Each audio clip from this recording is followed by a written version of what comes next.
कितने ग्राफ हो गए थे?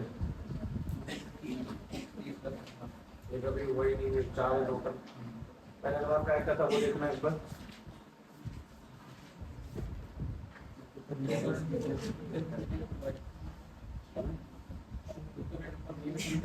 ज्यादा इंटेंसिटी होगी तो ज्यादा करंट होगा, कम इंटेंसिटी होगी तो कम करंट होगा। ठीक है, अगला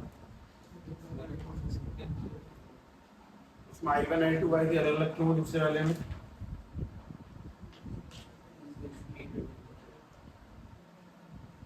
I1 I2 I3 का अलग अलग होने का रीजन क्या है? क्या सेम है उसमें? फ्रीक्वेंसी सेम है यानी कलर सेम है, लेकिन क्या सेम नहीं है? लाइट की इंटेंसिटी सेम नहीं है। कहीं पे लाइट ज्यादा है, कहीं पे लाइट कम है, उसके अंदर वो सेम नहीं है इस वजह से। अच्छा,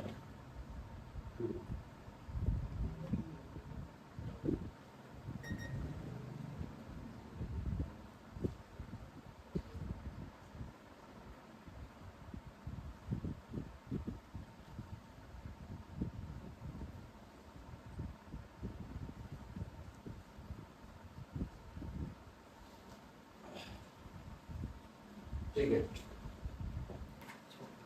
हमारा तीसरा ग्राफ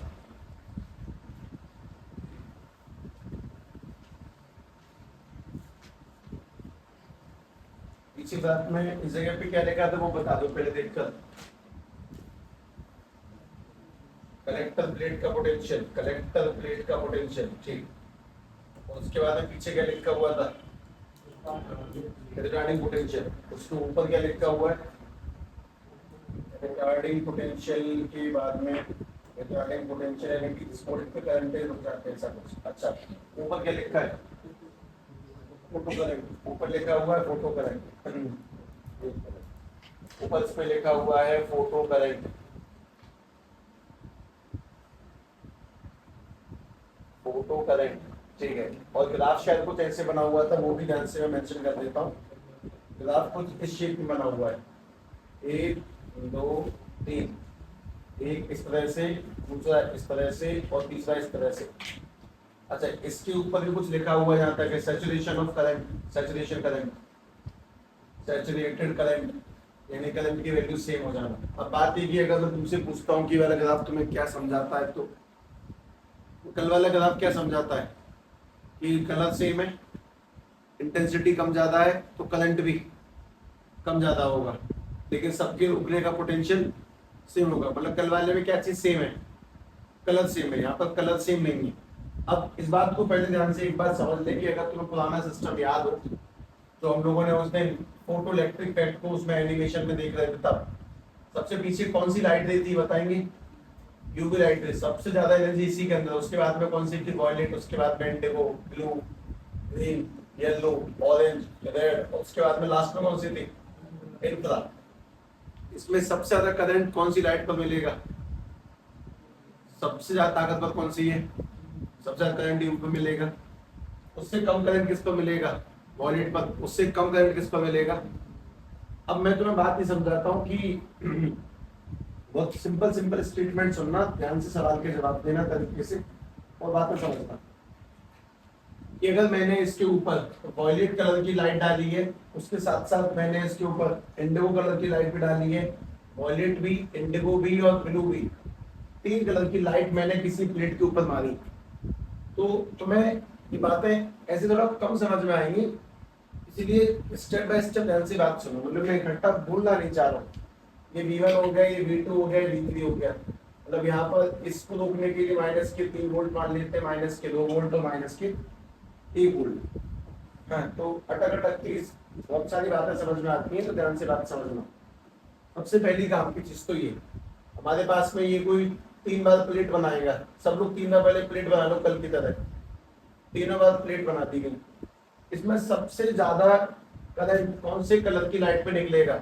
वॉयलेट पर, उसके बाद में इंडिगो पर, या फिर उसके बाद में कलर ही चेंज कर देता हूँ, ग्रीन पर। कौन सी कलर की लाइट से सबसे ज्यादा करंट निकलेगा ये बताओ। कौन सी करंट की लाइट है जिसपे करंट सबसे ज्यादा निकलेगा? वॉलेट पर, क्योंकि वॉलेट में एनर्जी ज्यादा होगी तो ऐसा मान सकते हैं कि उस पर करंट ज्यादा है, ऐसा मान लेते हैं। ठीक है, कोई बात नहीं। अब दूसरी बात सुनो, वॉलेट में एनर्जी ज्यादा है तो उसके इलेक्ट्रॉन भी कैसे दौड़ेंगे? स्पीड में इसके इलेक्ट्रॉन की स्पीड काफी ज्यादा होगी, जबकि इंडिगो वाले में एनर्जी कम है तो इसके इलेक्ट्रॉन्स की स्पीड थोड़ी सी स्लो होगी, और ग्रीन वाले में एनर्जी और कम है तो इसके इलेक्ट्रॉन की स्पीड थोड़ी सी और कम होगी। तो जो इलेक्ट्रॉन तेज चलेगा, दूसरा इलेक्ट्रॉन धीरे चलेगा और तीसरा इलेक्ट्रॉन और धीरे चलेगा, तो कौन से इलेक्ट्रॉन को रोकने के लिए तुम वोल्ट ज्यादा कम करने पड़ेंगे? अगर तुम चाहते हो कि इलेक्ट्रॉन निकलना बंद हो जाए तो कहां पर ज्यादा वोल्ट रखने की नीड है? पहले वाले केस में, दूसरे वाले केस में कि तीसरे वाले केस में? पहले वाले केस में तुम्हें वोल्ट ज्यादा रखने पड़ेंगे क्योंकि ज्यादा एनर्जी की लाइट है तो ज्यादा तेजी से इलेक्ट्रॉन भागने का प्रयास करेगा। इसमें कम एनर्जी की लाइट है तो कम तेजी से भागेगा, तो कम वोल्ट में भी रुक सकते हैं। इसमें बहुत कम एनर्जी है, बहुत धीरे भागेगा, तो नेक्स्ट छोटे मोटे वोल्ट से भी उनको रोकना पॉसिबल है। तो कल तक जो हम लोगों ने देखा था उसके अंदर तो लाइट फिक्स थी, इस बार लाइट फिक्स नहीं है, इस बार लाइट अलग अलग है। इसका मतलब ये कि इनको रोकने के लिए अलग अलग वोल्ट लगेंगे। यहाँ पर सबसे कम वोल्ट है, मतलब ग्रीन लाइट को शो कर रहा हूँ मैं। यहाँ पे उससे ज्यादा वोल्ट चाहिए रोकने के लिए, यानी कि मैंने ब्लू लाइट को शो किया, और यहाँ पे चाहिए और ज्यादा वोल्ट रोकने के लिए, मतलब कि इसको शो किया। तो जो जितना पीछे है, इस बात का मतलब है कि उस लाइट की एनर्जी उतनी ज्यादा है, इसकी एनर्जी थोड़ी सी कम है, इसकी एनर्जी सबसे कम है। इस तरह से इनकी एनर्जी बनी हुई है कि जो जितना पीछे है उसका इलेक्ट्रॉन उतना तेजी से दौड़ रहा होगा। पर ये आगे जाके मिल क्यों गए हैं वो बताता हूँ मैं तुम्हें, ठीक है? इनके आगे जाके मिलने का रीजन सुनो। अगर मैं यहाँ पर लाइट 20% रखता हूँ, यहाँ पर भी लाइट 20% ही रखता हूँ, और यहाँ पर भी लाइट 20% ही रखता हूँ, तो लाइट अगर 20% है, मतलब लाइट तीनों केस में सेम है। कल इंटेंसिटी सेम थी क्या? तो इंटेंसिटी अलग अलग थी, 20, 40, 60, क्या चीज फिक्स थी? लाइट फिक्स थी। आज लाइट अलग अलग है, इंटेंसिटी फिक्स है। अगर सेम मात्रा का प्रकाश यहाँ पे पड़ रहा है तो मतलब भाई 2 लाइट आएंगे, 2 इलेक्ट्रॉन निकालेंगे, 3 लाइट आएंगी, 3 इलेक्ट्रॉन निकालेंगे, 4 लाइट आएंगी, 4 इलेक्ट्रॉन निकालेंगे। फर्क क्या होगा सभी केसेस में? फर्क क्या होगा कि जिस लाइट की एनर्जी ज्यादा है उसका इलेक्ट्रॉन तेज चलेगा, इसका इलेक्ट्रॉन थोड़ा धीरे चलेगा, इसका इलेक्ट्रॉन और धीरे चलेगा। लेकिन क्योंकि लाइट तीनों बार में सेम है तो सब में सेम इलेक्ट्रॉन निकलेंगे, करंट भी कैसा बनेगा? सेम बनेगा, और इसीलिए जो करंट है वो आगे जाके कॉमन हो गया। This is called saturation of current. कुल मिला के बात की अलग अलग कलर की लाइट होंगी तो सीधी सीधी कहानी ये है कि उनको रोकने का पोटेंशियल अलग अलग हुआ, क्योंकि किसी में इलेक्ट्रॉन तेज चलेगा, किसी में धीरे। जो तेज चलेगा उसके लिए ज्यादा वोल्ट लगेंगे, जो धीरे चलेगा उसके लिए कम वोल्ट लगेंगे। लेकिन क्योंकि प्रकाश की मात्रा सेम है तो करंट सेम बनेगा। इस चीज को पहले ध्यान से मेंशन करके लिखें। यहाँ पर हमारे पास में अलग अलग कलर है तो अलग अलग वोल्ट भी है, लेकिन क्योंकि इंटेंसिटी सेम है तो करंट भी सेम रहेगा। इस चीज को ध्यान से लिखें। कल हम लोगों ने इंटेंसिटी अलग रखी थी, लाइट सेम थी। आज लाइट अलग अलग है, इंटेंसिटी सेम है। इसमें थोड़ा सा खेल अभी भी है, इंटेंसिटी संपूर्ण रूप से सेम नहीं है। इंटेंसिटी को बढ़ाया घटाया जाता है जिससे करंट कॉमन होता है। पर तुम कल वाली कहानी को सेट करो, वो याद कराने का एक बस सिंपल तरीका है। कल तक में तुम लोगों ने ये पढ़ा कि इंटेंसिटी अलग अलग थी, कलर सेम था तो पोटेंशियल सेम है। अब कलर ही चेंज हो गए तो पोटेंशियल भी चेंज होगा। अगर अलग अलग कलर की लाइट है तो अलग अलग स्पीड से भागेगा इलेक्ट्रॉन, और उसको रोकने के लगेंगे अलग अलग वोल्ट। तो ये वही अलग अलग वोल्ट है जो अलग 3 कलर की लाइट पर दिखाई जा रही है। फोटो इलेक्ट्रिक इफेक्ट में दोनों ग्राफ तुम्हें समझाते हैं कि अगर तुमने लाइट का कलर चेंज नहीं करा तो तुम्हें वोल्ट चेंज करने की नीड नहीं है। 10 पे रुकते हैं, 10 पे रुकेंगे। लेकिन अगर लाइट का तुमने कलर ही चेंज कर दिया तो अलग अलग वोल्ट पर ही इलेक्ट्रॉन रुकेगा। सेम वोल्ट पर तुम सारे इलेक्ट्रॉन्स को नहीं रोक सकते। ठीक है, इसी में तीसरा पॉइंट ऐड करो, तीसरा ही था शायद ये, चौथा। ये पहला ग्राफ किस चीज का था ये बता दे। पहला कौन सा था? फोटो करंट और इंटेंसिटी ऑफ लाइट। ठीक, एक और बनेगा, ये वाला आएगा फ्रीक्वेंसी का, फ्रीक्वेंसी वर्सेस पहले फ्रीक्वेंसी लगा दो। यहाँ पे फोटो करंट है, फिर काइनेटिक एनर्जी सब कुछ आ जाता है। काइनेटिक एनर्जी लगाते हैं, यहाँ पर है काइनेटिक एनर्जी, यानी कि चलने की क्षमता, फ्रीक्वेंसी यानी कि वी नो। अभी बताओ, पहली बात सभी लोग मुझे एनर्जी का फॉर्मूला बता दें। एनर्जी का फॉर्मूला क्या है? H न्यू और एक और एच सी अपॉन में लैम्डा। ये फॉर्मूला तुम्हें एक बात समझाता है कि अगर फ्रीक्वेंसी ज्यादा होगी तो एनर्जी ज्यादा होगी, और अगर लैम्डा ज्यादा होगा तो एनर्जी कम हो जाएगी। तो कुल मिला के फ्रीक्वेंसी बढ़ाने से इलेक्ट्रॉन तेज छटेगा, ज्यादा एनर्जी मिलेगी। तो मैं तुम्हें दो अलग अलग प्लेट के बारे में बताता हूँ कि अगर हमारे पास में कोई कॉपर की कोई प्लेट है और अपने पास में कोई सिल्वर की प्लेट, सिल्वर का कोई सोडियम ले लेते हैं, तो अगर सोडियम का वर्क फंक्शन है हमारे पास में 10 जूल और कॉपर का जो वर्क फंक्शन है वो 15 जूल, मैंने दोनों के ऊपर सेम कलर की लाइट डाली है सेम फ्रीक्वेंसी की, जिसका एनर्जी अमाउंट दिया जा रहा है तुम्हें 30 जूल। ये बताओ कि 30 जूल इस 15 में और 20 में कैसे करके बटेगा 10 में? तो 30 एनर्जी डालेंगे, उसमें से 15 कहाँ चली जाएगी कॉपर के केस में इलेक्ट्रॉन निकालने में, और 15 किस में कन्वर्ट हो जाएगी इसकी काइनेटिक एनर्जी में। जबकि अगर यहाँ पे 30 डालेंगे तो सीधी बात है कि 10 चली जाएगी इसको निकालने में, 20 किस में कन्वर्ट हो जाएगी काइनेटिक एनर्जी में। तो मतलब बात है क्या दो प्लेट का वर्क फंक्शन सेम होगा? क्या दो प्लेट का वर्क फंक्शन सेम होगा? नहीं। अगर दो प्लेट का वर्क फंक्शन सेम नहीं है तो क्या उनपे इलेक्ट्रॉन जो भागेगा उसकी स्पीड सेम होगी? वो स्पीड भी सेम नहीं होगी। अगर हमने सेम कलर की लाइट डाली है तो इसका वर्क फंक्शन ज्यादा है तो ज्यादा एनर्जी इस्तेमाल कर लेगा, कम मिलेगी इलेक्ट्रॉन को। इसका वर्क फंक्शन कम है तो कम इस्तेमाल करेगा, ज्यादा मिलेगी इलेक्ट्रॉन को। जब ज्यादा मिलेगी तो अच्छे से दौड़ेगा। तो बात है कि दो अलग अलग धातुओं का वर्क फंक्शन सेम नहीं होता, और अगर वर्क फंक्शन सेम नहीं है तो दोनों की काइनेटिक एनर्जी भी सेम नहीं होगी। जिसका वर्क फंक्शन कम होगा उसकी काइनेटिक एनर्जी ज्यादा होगी, जिसका वर्क फंक्शन ज्यादा होगा उसकी काइनेटिक एनर्जी कम होगी। और इसी बात को हमें इसके अंदर लिखना है कि अगर मैं ग्राफ बनाता हूँ उस चीज का दो अलग अलग धातुओं का, तो एक तो मैंने यहाँ से बना दिया, इसको थोड़ा नीचे तक एक्सटेंड करना, ये नेगेटिव में बनता है इस वजह से। पहले तो यहाँ से बना दे। ये अपने पास में अगर किसी प्लेट पर तुमने कोई लाइट नहीं डाली तो करंट 0 रहेगा, और प्रॉपर फ्रीक्वेंसी की लाइट मिलती करंट बढ़ जाएगा। मैंने किसी मेटल ए के बारे में रिप्रेजेंटेशन दे दिया, मेटल ए, इसने पहले इलेक्ट्रॉन दिया है, पहले करंट दिया, तो अपने पास में ये कोई है जिसका नाम है मेटल बी। अब क्या तुम्हें ये दोनों लाइनें समझ में आती हैं फिर नहीं, वो बस तुम्हें सुनना देखना। तुम बस ये बता दो कि अगर मैं तुम सवाल पूछ लेता हूँ कि मेटल ए और मेटल बी में कौन सा है तो जल्दी इलेक्ट्रॉन दे देगा, किसका वर्क फंक्शन कम है? इसमें से किसका वर्क फंक्शन कम है?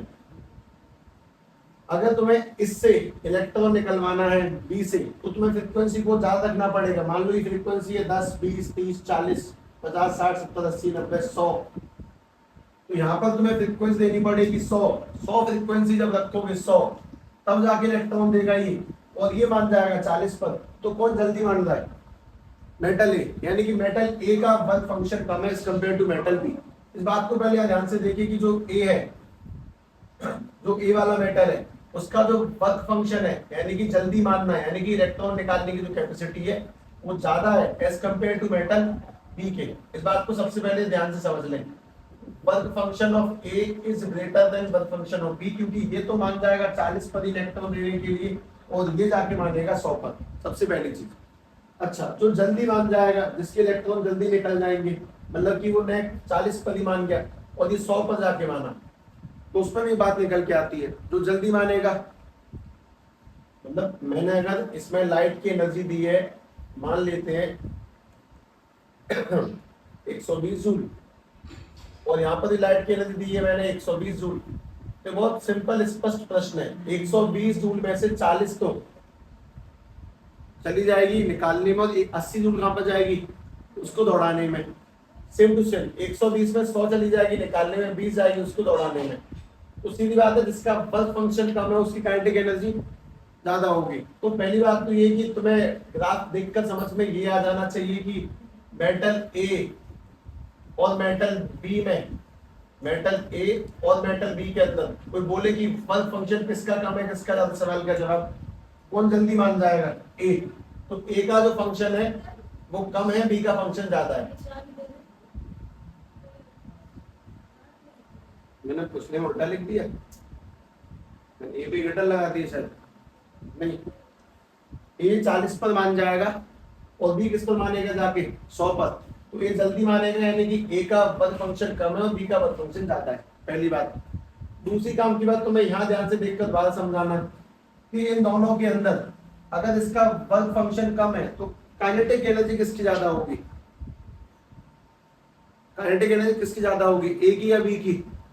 ए की। भाई जो जल्दी मान जाएगा कि सर 100 में से 40 पर मान जाता हूँ, 60 को लेके चलता हूँ, तो इसकी एनर्जी ज्यादा होगी, यानी कि kinetic energy of A is greater than kinetic energy of B. इसी में अगली काम की चीज सुनो।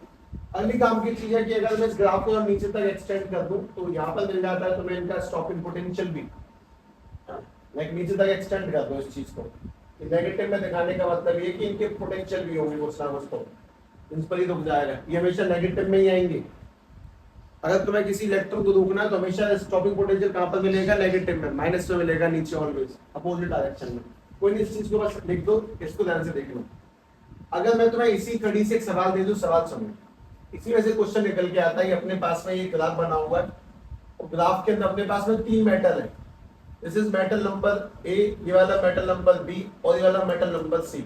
बताओ, कोई तुमसे इतना पूछे भैया बताना इन तीनों ग्राफ, इन तीनों लाइनों को देख के तुम क्या समझे, इसमें किसका वर्क फंक्शन कम है, ए का, उससे ज्यादा किसका, बी का, उससे ज्यादा किसका, सी का, और सबसे ज्यादा काइनेटिक एनर्जी किसकी होगी, ए की, उससे ज्यादा किसकी होगी, बी की, उससे ज्यादा किसकी होगी, सी की। अगर सेम फ्रीक्वेंसी की लाइट डाली जाए तो इस ग्राफ को ध्यान से देख के समझ जाओ कि मेटल ए का वर्क फंक्शन कम है, बी का ज्यादा है, और इसका वर्क फंक्शन कम है जो जल्दी मान जाएगा उसकी काइनेटिक एनर्जी ज्यादा होगी, दूसरा की कम होगी।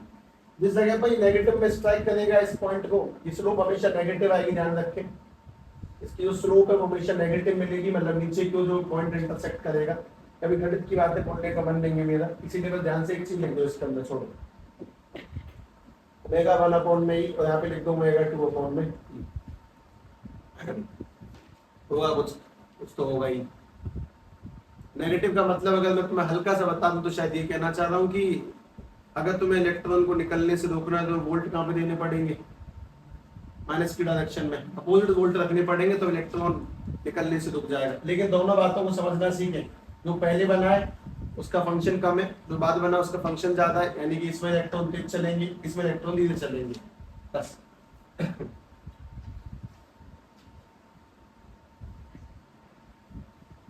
हमारे पास में टोटल कितने पढ़ाव आ चुके हैं। पहले फोटोइलेक्ट्रिक इफेक्ट लिखा है, फिर डायग्राम बनाया, फिर उसके लॉ लिखे, उसके ग्राफ लिखे। ग्राफ हमें पता होने चाहिए सबका क्या मतलब है, सभी ग्राफों का, और वो रिवीजन से आएगा। तो में से कोई भी इतना बड़ा प्रकांड विद्वान ना है ना होगा जो इस कहानी को एक बार में सेट कर ले, तब तक रिवाइज नहीं करेंगे। इस बात को सबसे पहले दिमाग में फिट करो। अगली काम की चीज, जब तक ये मैप में जाए, ग्राफ के बाद क्या लिखा हुआ है, कट ऑफ पोटेंशियल और स्टॉपिंग पोटेंशियल, है ना। कट ऑफ या फिर कह सकते हो उसको स्टॉपिंग पोटेंशियल, कट ऑफ या फिर बोला जाए तो स्टॉपिंग पोटेंशियल। ठीक है, सबसे पहले मुझे इसकी डेफिनेशन बता दो तो ज्यादा अच्छा रहेगा। इसकी डेफिनेशन क्या बनेगी, एक ऐसा पोटेंशियल जिस पर फोटो इलेक्ट्रॉन्स आगे बढ़ने से रुक जाते हैं बैटरी के वोल्ट के कारण, उसको अपन लोग स्टॉपिंग पोटेंशियल कहते हैं। ठीक, ध्यान से लिख दे पहले इस बात को। The potential at which, the potential at which, potential यानी कि वोल्ट, वोल्ट को ही बोलते हैं ना। The potential at which photo electrons, eight which photo electrons, eight which photo electrons do not reach collector plate, do not reach collector plate, do not reach collector plate to form photo current. मतलब ऐसा potential जिससे कि वो collector plate पर पहुंचते नहीं है और ना फोटो करंट बनता है, even after having the proper frequency, even after having threshold frequency, even after having threshold frequency, मतलब प्रॉपर अमाउंट की फ्रीक्वेंसी मिल रही है, सब कुछ सही है, क्योंकि मैंने बैटरी के वोल्ट को इतना नेगेटिव कर दिया कि वो वहां तक पहुंच ही नहीं पाया, तो उस पोटेंशियल को हम लोग बोलते हैं कट ऑफ पोटेंशियल यानी कि स्टॉपिंग पोटेंशियल। बट इस चीज को ध्यान से लिखो, उसके बाद में इसका एक फॉर्मूला क्रिएट होता है, कट ऑफ या फिर कह सकते हैं स्टॉपिंग पोटेंशियल, कट ऑफ और से स्टॉपिंग पोटेंशियल। यहाँ पर वो इलेक्ट्रॉन बढ़कर आगे जाएगा ही नहीं, सब कुछ प्रॉपर, सब बढ़िया है, वो बढ़िया लाइट मिल रही है अच्छी खासी एनर्जी की, पर इलेक्ट्रॉन निकला ही नहीं क्योंकि हमने प्लेट को इतना नेगेटिव पॉजिटिव कर लिया कि बात बन ही नहीं पाई। ठीक है, अब इसी कहानी में बहुत सिंपल स्टेटमेंट है, वो सुने कि अगर अपने पास में ये कोई प्लेट, इस प्लेट के ऊपर हमने डाली है लाइट, और लाइट से इसमें से निकलना स्टार्ट हो गए इलेक्ट्रॉन, इसमें से इलेक्ट्रॉन निकलना स्टार्ट हो गए, ठीक है, इसमें से इलेक्ट्रॉन निकलना स्टार्ट हो गए। इलेक्ट्रॉन के बाहर निकलने की वजह से करंट बनता है। और अगर मैंने बैटरी को कैसा चार्ज दे दिया, पॉजिटिव, और हैवीली पॉजिटिव दे दिया, तो जिस वोल्ट पर ये इलेक्ट्रॉन लाइट के बावजूद भी निकल नहीं रही है, उस वोल्ट को अपन लोग पोटेंशियल कहते हैं, वो भी स्टॉपिंग पोटेंशियल, Vs यानी कि स्टॉपिंग पोटेंशियल। इसका फॉर्मूला ड्रा करने वाला हूं मैं, ध्यान से देखिए। सबसे पहली बात तो मोस्ट इंपोर्टेंट स्टेटमेंट सभी को ध्यान होना चाहिए, वो ये कि जो लाइट आती है उस लाइट को अपन लोग बोलते हैं एच न्यू, न्यू फ्रीक्वेंसी है ये। आने वाली लाइट की एनर्जी को रिप्रेजेंट करते हैं एच न्यू से, ई फॉर एनर्जी और आने वाली लाइट की। उसके बाद में जो प्लेट की एनर्जी है, मतलब प्लेट का जो वर्क फंक्शन है पाई, उसको रिप्रेजेंट करते हैं एच न्यू नॉट से, work function of the plate H new not. तो बस एक छोटी सी बात इतना बता दूं कि एच न्यू आ गई है, एच न्यू नॉट इसने एब्जॉर्ब कर ली, मतलब कि 100 आई थी, इसने 50 एब्जॉर्ब करी, तो कितनी मिली इनको, 50। भाई यहाँ से 80 आई थी, मान लो इसका फंक्शन 20 है, इसमें एनर्जी आई थी निकल के 80 जूल, इसका फंक्शन है 20, तो ये कितनी एनर्जी चल रही होंगे फिलहाल, ये कितनी एनर्जी चलेंगे 60 से, तो इनकी जो काइनेटिक एनर्जी होगी वो बन जाएगी एच न्यू माइनस के एच न्यू नॉट। इसमें न्यू क्या चीज है, आने वाली फ्रीक्वेंसी, ये कौन सी है, वर्क फंक्शन वाली, तो ये इसकी काइनेटिक एनर्जी निकल के आ गई। ये जिस आदमी ने पहली बार हम लोगों को समझाया था उसका नाम था आइंस्टाइन, उसने ही अपनी एक एनर्जी इक्वेशन दी थी इस चीज की। खैर, मुझे एनर्जी का फॉर्मूला चाहिए जिसमें पोटेंशियल आता हो। तुम लोगों ने कभी पोटेंशियल का फॉर्मूला पढ़ा होगा, V इक्वल्स टू पोटेंशियल यानी कि वर्क अपॉन में चार्ज। ये V कौन है, ये वाला V कौन है, पोटेंशियल। ये वाला V वेलोसिटी नहीं है, ये वाला V फ्रीक्वेंसी नहीं है।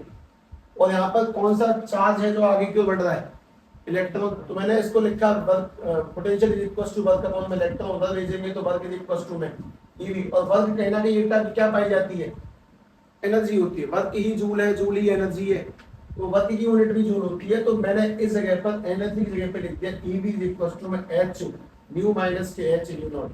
अब सबके लिए काम की स्टेटमेंट बहुत इंपॉर्टेंट, इसमें ये क्या चीज है, ये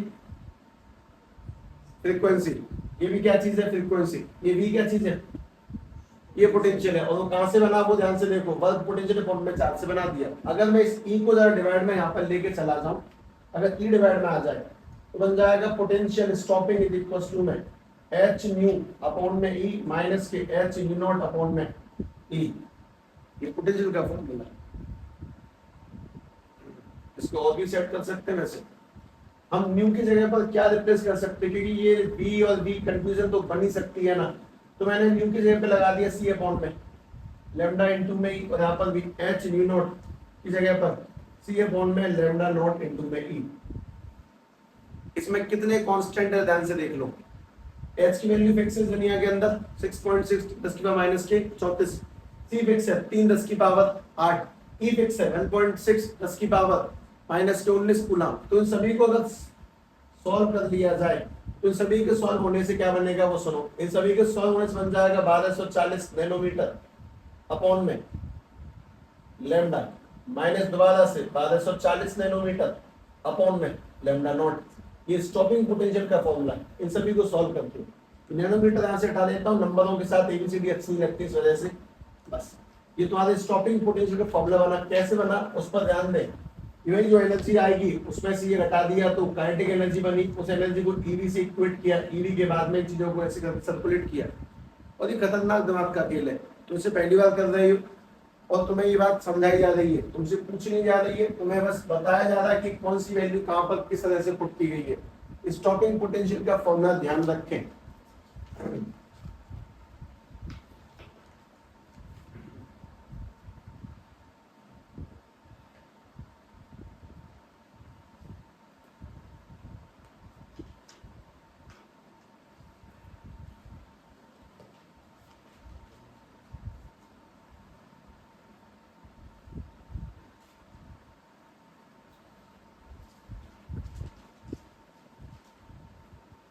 स्टॉपिंग पोटेंशियल हमेशा कैसा होगा, नेगेटिव। उल्टी साइड में बढ़ाएंगे ना, इसलिए ऑलवेज नेगेटिव।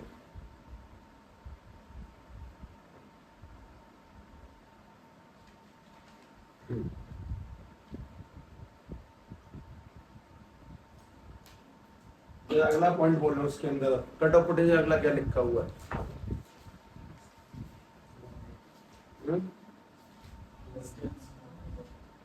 आइंस्टाइन नहीं लिखा, ये तो कुछ और बता रहा है। आइंस्टाइन लिखा हुआ है। उससे अगला तीसरा पॉइंट चैप्टर की आपका Einstein's photoelectric equation. Einstein's photoelectric effect की इक्वेशन। ठीक है, पहली बात भाई साहब ने क्या बताया था वो हम लोग सब पहले से पढ़ चुके हैं, तो ज्यादा ड्रामा करने की नीड नहीं है। ठीक है, ऐसी सी बात सुनिए। आइंस्टाइन ने सबसे पहली बात तो यही बताई थी कि ये जो जहां से ड्राइव हुई है आइंस्टाइन की इक्वेशन, वो ये प्लैंक क्वांटम थ्योरी से, प्लैंक थ्योरी से। ठीक है, तो इन्होंने जो फोटो इलेक्ट्रिक, मतलब मैं कुछ अलग शब्दों में लिखता हूँ, ही explained photo electric effect, he explained photoelectric effect with the help of Planck quantum theory। उन्होंने प्लैंक की कोई थ्योरी थी उससे एक्सप्लेन किया था। प्लैंक की थ्योरी पढ़ने की तुम्हें कतई नीड नहीं है, बस ये लाइन याद करने की नीड है। प्लैंक्स क्वांटम थ्योरी कोई पूछेगा बिल्कुल भी नहीं। ठीक है, ध्यान रखें, उन्होंने प्लैंक की क्वांटम थ्योरी से इस बात को समझाया। मैं तो क्वांटम थ्योरी में छोटी मोटी बात बता देता हूँ बस। आइंस्टाइन ने इस बात को कुछ कैसे किया, मतलब हम लोगों ने एक्सपेरिमेंट पढ़ लिया, जी पढ़ लिया, उन्होंने एक्सप्लेन किया। फिर उन्होंने बोला कि तो लाइट आती किसकी फॉर्म्स में आती है? फोटोन्स की फॉर्म में। फोटोन्स का दूसरा नाम होता है क्वांटा, क्वांटा यानी कि फोटोन्स। तो लाइट क्वांटास की फॉर्म में यानी फोटोन्स की फॉर्म में आती है एनर्जी लेकर। प्लेट उस एनर्जी को एब्जॉर्ब करते हैं और उससे किसको इमिट करते हैं? इलेक्ट्रॉन्स को इमिट करते हैं। तो उन्होंने उसी बात को जो हम लोग पढ़ के आए हैं अपनी भाषा में समझाया कि metal absorb, metal surface absorb light radiation या फिर light energy in the form of quantas, in the form of quantas slash लगा के लिख दे photons to emit the electron, to emit the electron. इलेक्ट्रॉन को निकालने के लिए वो लाइट को एब्जॉर्ब करते हैं फोटोन्स की फॉर्म में और उससे इलेक्ट्रॉन बाहर निकल के आता है। उन्होंने एक बात और बताई कि जो एनर्जी उसके अंदर जाती है उसमें से जो हम इतने दिन से पढ़ रहे हैं लगातार, वही बात उन्होंने बोली। पहले इन्होंने बोली तभी हमने पढ़ी है, हम उल्टा घुमा के पढ़ रहे हैं। इन्होंने ही समझाया था कि जब एनर्जी आती है तो उसमें से कुछ तो एब्जॉर्ब की जाती है मेटल के द्वारा और कुछ किसमें कन्वर्ट हो जाती है? काइनेटिक एनर्जी में। बात इन्होंने ही बताई थी वाली कि इंसिडेंट रेडिएशन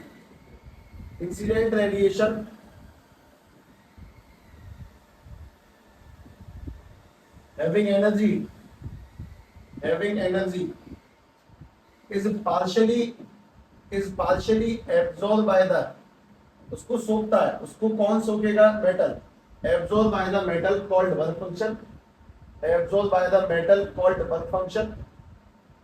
मेटल उसको वर्क फंक्शन कहते हैं, जितना वो सोख लेता है कि भाई जो एनर्जी आई है इसमें इतनी तो सोख ली। And remaining converted into the kinetic energy of electron, remaining converted into kinetic energy of electron। जो बची हुई है उसको इलेक्ट्रॉन की काइनेटिक एनर्जी में कन्वर्ट कर दिया जाता है। और इस बात से प्रभावित होकर इन्होंने एक बहुत सिंपल बात लिखी कि काइनेटिक एनर्जी किसी भी इलेक्ट्रॉन की होगी h न्यू माइनस के पाई। सब लोगों को लाइन शायद देख के समझ में आ जाएगी कि h न्यू कौन सी रेडिएशन है? इंसिडेंट। और पाई क्या चीज है? वर्क फंक्शन, यानी कि जितनी आएगी उसमें से पाई घटा दो, बाकी बची रह जाएगी काइनेटिक एनर्जी के अंदर। तो ये है इंसिडेंट एनर्जी, इंसिडेंट रेडिएशन की एनर्जी, जो लाइट आएगी उसकी एनर्जी। और वर्क फंक्शन तुम्हें समझ में आ गया होगा अब तक। ये सारी बातें आइंस्टाइन ने ही समझाई थी, बस इतना ही था आइंस्टाइन की क्वांटम थ्योरी, कुछ नहीं। Kinetic energy h new minus के पाई, तो हम बहुत बार लिख भी चुके हैं अब तक। इसीलिए चैप्टर को रिदम में बांधना इंपॉर्टेंट है। कोई आदमी पहले आ गया था, कुछ आदमी बाद में आ गए थे, सबने मिल बांट के ये डेरिवेशन करी, सब कुछ समझाया। इसलिए हमें समझ में नहीं आता कि कहाँ से लेके कहाँ से छोड़े, इसलिए मैप बनाना इंपॉर्टेंट है। अगर पहले इसे पढ़ा दे तो ये नहीं पता पड़ेगा कि चल क्या रहा है। पहले अगर ये आ जाए तो समझ में नहीं आएगा क्या चल रहा है। तो पहले वो आ गया लेकिन बताया ना नहीं था सब कुछ। ठीक है, इसके बाद में चौथा पॉइंट बताएं, डुअल नेचर। ठीक है, इसमें डुअल नेचर के बारे में लिखें। डुअल नेचर ऑफ रेडिएशन, पहली बार डुअल नेचर ऑफ लाइट के बारे में लिखेंगे, उसके बाद में डुअल नेचर ऑफ मैटर के बारे में लिखेंगे।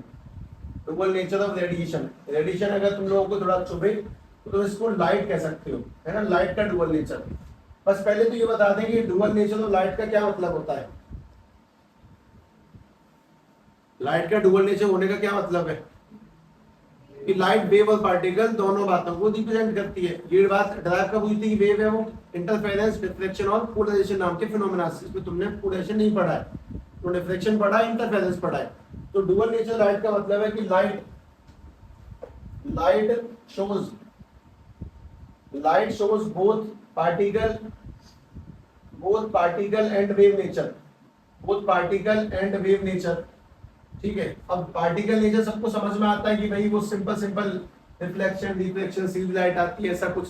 लाइट दोनों नेचर को शो करती है। Light show both particle wave nature, wave nature is, मैं बहुत सिंपल लिख लेता हूँ, मैं मोटी इंग्लिश में नहीं जा रहा हूँ। Wave nature is observe in wave nature किस फिनोमेना में ऑब्जर्व आता है? Interference, diffraction and polarisation. में इन फिनोमेना में कंफर्म हुआ था कि लाइट वाकई में वेव नेचर दिखाती है। तो इस जगह पे एक बात तो साफ हो गई थी सर, लाइट पार्टिकल और वेव दोनों नेचरों को शो करेगी। लाइट में मास नहीं है, इसी लाइट को हम लोग प्राइमरी तौर पे क्या मानते हैं? लाइट को वेव मानेंगे। एक बात तो ये पहले पार्टिकल मानी गई थी, वो बात गलत हो गई, लेकिन बाद में समझ में आया कि लाइट वेव है, पार्टिकल मान सकते हैं।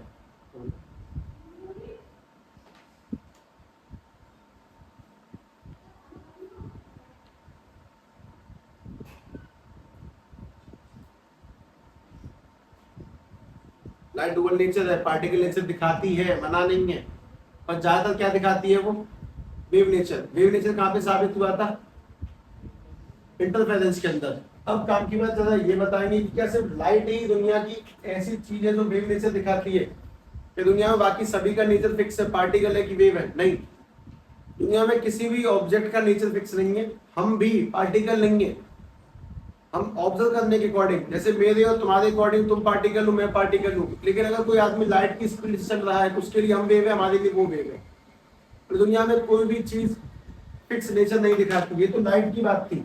इसी में जो अगला पॉइंट निकल के आ जाता है, इसी में जो अगला पॉइंट सेट होगा वो है dual nature of matter. Light का नहीं, पांचवा पॉइंट है dual nature of matter.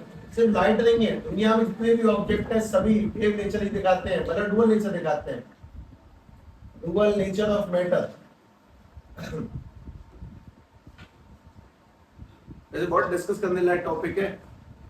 Energy mass equation. Einstein इतना फेमस क्यों है? आइंस्टाइन जी, उन्होंने दूसरे वेल्ट को पत्र लिखा था इसीलिए।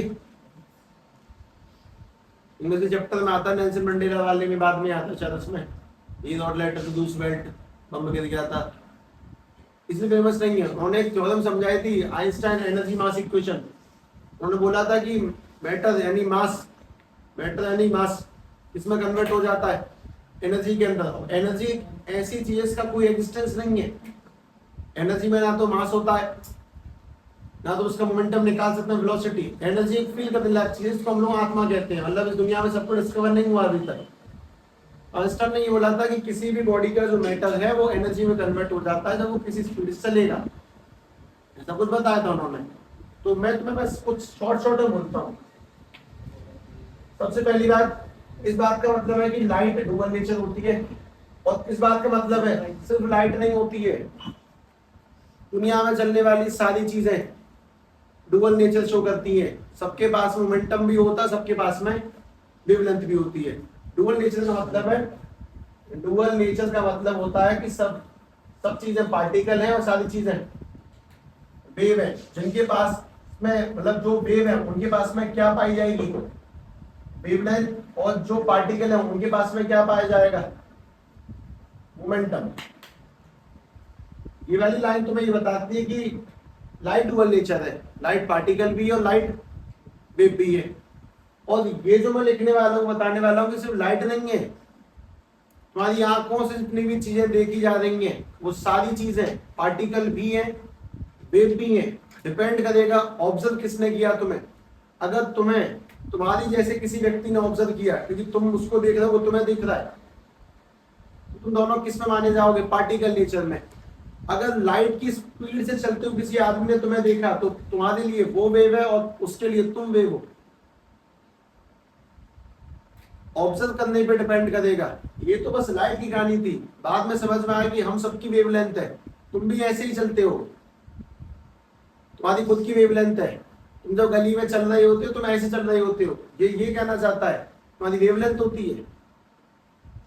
बात का मतलब ये कि दुनिया में सब सांप हैं, सब लहरा रहे हैं। ये बात अब तुम मानने को तैयार नहीं हो। क्यों? क्योंकि साहब अगर हम सब सांप है, तुम्हारी वेवलेंथ क्या होगी? उसको अपन लोग निकाल देंगे। जो आदमी में वेवलेंथ निकल पाएगा उसका नाम डी ब्रोगली है। लेकिन पहले इस बात का मतलब समझो। इस बात का मतलब है कि every object possess both. Every क्या? एवरी के साथ लिखो every moving object. Every moving object possess both nature, particle and wave. ठीक है, सबसे पहली बात तो ये दुनिया के सारे चलते हुए object particle nature, wave nature दोनों को शो करते हैं। सबसे पहली बात। उसमें दूसरी काम की बात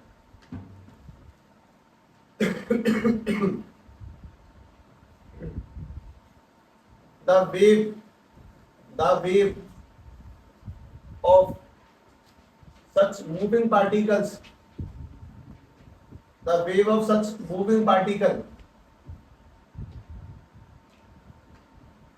wavelength लिख देना। The wavelength of such moving particle given by d Broglie। चलते हुए पार्टिकल्स की वेवलेंथ, मतलब हम लोग चल रहे हैं तो हम सबकी वेवलेंथ किसने दी थी? डी ब्रोगली ने। So it is called de Broglie wavelength. उसको हम लोग डी ब्रोगली वेवलेंथ कहते हैं। ठीक है, पहले इस बात का मतलब समझो कि जैसे कि बोला गया कि सब लाइट दोनों नेचर दिखाती है। लाइट की वेवलेंथ होती है, हाँ होती है। रेड कलर की वेवलेंथ ज्यादा होती है, बाकी कम होती है, ऐसा सुना होगा तुमने। तो ये तो लाइट की बात हो गई। लेकिन अगली लाइन ये नहीं है कि लाइट की बात हो गई। दुनिया के सारे ऑब्जेक्टों की वेवलेंथ है, तुम्हारी अपनी सबकी वेवलेंथ है। जिस आदमी ने ये बात पहली बात समझाई थी कि हम सब वेव हैं, हम सब में एनर्जी है, हम स्पीड चलेंगे तो वेव में कन्वर्ट हो जाएंगे, हमारी वेवलेंथ निकाल सकते हैं। उस आदमी का नाम डी ब्रोगली था और उसके सम्मान में ऐसे सभी पार्टिकल्स की वेवलेंथ डी ब्रोगली वेवलेंथ कहने लग गए। तुम्हें अपनी वेवलेंथ निकालने का मौका मिल जाएगा अभी के अभी। तुम जिस स्पीड से साइकिल बाइक कुछ भी चलाते हो, अभी फॉर्मूला मिलेगा, उसे पुट पुट करना, तुम्हारी वेवलेंथ आ जाएगी निकल के। तुम्हारी क्या वेवलेंथ है? तुम्हारी वेवलेंथ कम ज्यादा हो सकती है, पर मोस्ट इंपोर्टेंट बात ये समझे कि डी ब्रोगली ने क्या समझाया कि दुनिया की सारी पार्टिकल डुअल नेचर शो करते हैं। अब वेवलेंथ निकालने का फॉर्मूला, उन्होंने जो वेवलेंथ निकालने का फॉर्मूला दिया था वो फॉर्मूला ये था। फॉर्मूला था, उसको ड्राइव करना फिलहाल तो। उन्होंने जो फॉर्मूला दिया, फॉर्मूला था lambda is equal to H upon में p. Lambda is equal to H upon में पी। इसमें लैम्डा क्या चीज है? वेवलेंथ। पी क्या चीज है? मोमेंटम। और एच क्या चीज है? Planck constant. अब मैं तुम्हें बहुत सीधी सीधी बात पूछता हूँ, x is equal to 10 upon में y। मैं तुम्हें इसमें कौन सी वैल्यू दी, तुम कौन सी वैल्यू निकालोगे? अगर मैंने तुम्हें y दे दिया 2, x कितना आ जाएगा? 5। अगर मैं तुम्हें x दे दिया 10, तो y में कुछ ना कुछ आ जाएगा। पर मैं तुमसे ऐसा नहीं कह सकता कि x और y की वैल्यू फाइंड कर दो, मैं दे कुछ नहीं था। मतलब तुम एक टाइम पर या तो x निकाल सकते हो y के मिलने पर, या y निकाल सकते हो x के मिलने पर। तुम दोनों चीजें एक साथ में नहीं कैलकुलेट कर सकते। इस बात का मतलब है कि हम किसी भी ऑब्जेक्ट को एक समय पर या तो वेव ही मानेंगे या फिर पार्टिकल ही मानेंगे। उसको एक टाइम पे दोनों में कंसीडर करना पॉसिबल नहीं है। इस बात को ध्यान रखिए। एक समय में उसको लहरता हुआ मानना और सीधा चलता हुआ कैसे मान सकते हो? या तो सांप लहर ही रहा होगा या सांप सीधा ही चल रहा होगा। तुम ऐसे कैसे कह सकते हो सांप सीधे चलते चलते लहर रहा है? ये तो सुनने में अजीब लगता है। इस बात को ध्यान समझे कि हम किसी भी पार्टिकल की एक टाइम पर या तो वेवलेंथ निकाल सकते हैं या फिर उसका मोमेंटम। वेवलेंथ यानी कि या तो हम उसको वेव मानेंगे या फिर उसको पार्टिकल। एक समय पर वो दोनों नहीं माना जाएगा। तुम फिलहाल इस वक्त क्या हो? पार्टिकल। जब तुम चलोगे तब तुम क्या बन जाओगे? वेव। जब तुम रुकोगे तब तुम क्या बन जाओगे? पार्टिकल। दोनों कैसे बन जाओगे? बस इस बात को समझो, लैम्डा अपॉन में पी, लैम्डा यानी कि वेवलेंथ, पी यानी पार्टिकल। इस बात को मैं लिख रहा हूं ध्यान से कि वैसे लिखता हूं, नॉर्मल लैंग्वेज में लिखता हूं, wavelength and momentum of any particle